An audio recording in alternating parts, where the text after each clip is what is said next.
Hi, I'm Anahita Uberoi, and I'm going to talk to you about how theatre will stay alive during these few months. Um, Theatre is, by definition, a kind of art form that requires both the audience as well as the performer to be in a given space together, because there is this exchange of energy that is necessary for this art form to be valid. And of course, that's being challenged right now. But theatre is not new to dealing with crises. If you see historically, when there have been wars, when there's been government oppression, when there have been all sorts of pandemics, theatre and the other arts have sort of um, redevelop themselves to present themselves in different ways. Artists thrive when there are issues around them in their environment, and that's when they actually sometimes become their creative best. Some of the greatest writings and pieces of poetry and art has come out of times of crisis. So I do believe that when there have been wars, you've had theatre that's gone underground. You've had underground theatre. You've had theatre in unconventional spaces, like going to forests or performing in historical monuments. You've had people who've had a lot of political oppression and don't have any freedom of speech.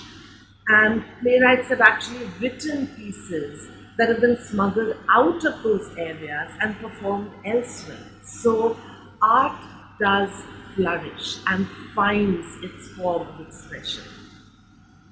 In 2020, the issue that we're dealing with right now is not enabling performers and the audience to be together in one space.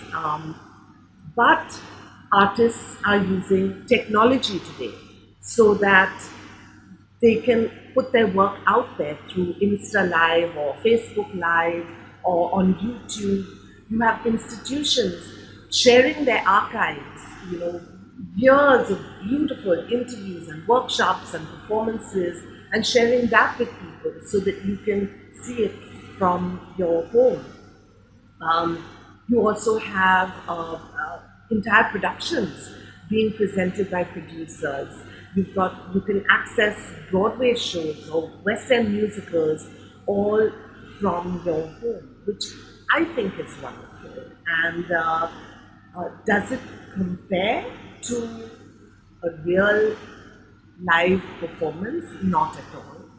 But this is a temporary phase, and I think it's an exciting exchange that's taking place between performers, artists, writers, and the audience.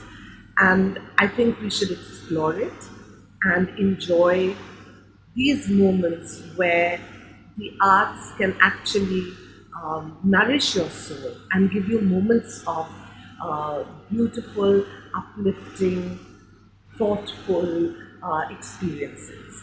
So maybe a few months later, a couple of years later, we look back at this time and speak of this phase and how theatre and the other performing arts reinvented themselves to share their thoughts, their processes, their angst, and their loveliness with the rest of the world.